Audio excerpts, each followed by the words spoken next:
ये सब जानते हैं कि अंतरिक्ष में ऊर्जा तो बहुत होती है, लेकिन उसका एहसास करने के लिए पदार्थ का होना भी बहुत जरूरी है।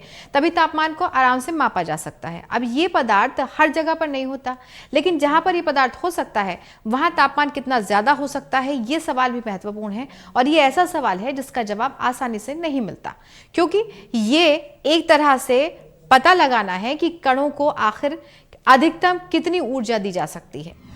सबसे कम तापमान की बात करें तो सबसे कम तापमान मापना बहुत आसान है। सबसे ठंडा तापमान -273.15 डिग्री सेल्सियस होता है।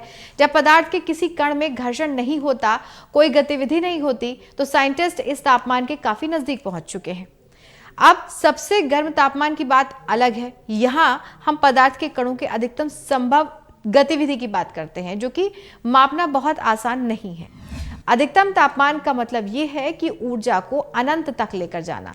सैद्धांतिक तौर पर यह संभव है, लेकिन वास्तविक दुनिया की बात करें या फिर ब्रह्मांड की बात करें तो ब्रह्मांड में यह देख पाना बिल्कुल असंभव की तरह ही मान सकते हैं।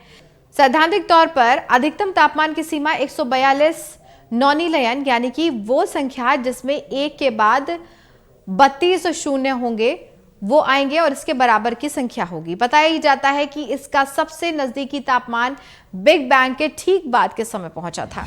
अब उस समय स्पेस टाइम इतनी ज्यादा तेजी से विस्तारित हो रहा था, यानी बढ़ रहा था, कि कणों की आपस में अंतर क्रिया ही नहीं हो पा रही थी। साइंटिस्ट कहते हैं कि उस समय ब्रह्मांड में कोई तापमान मापा ही नहीं जा सकता था।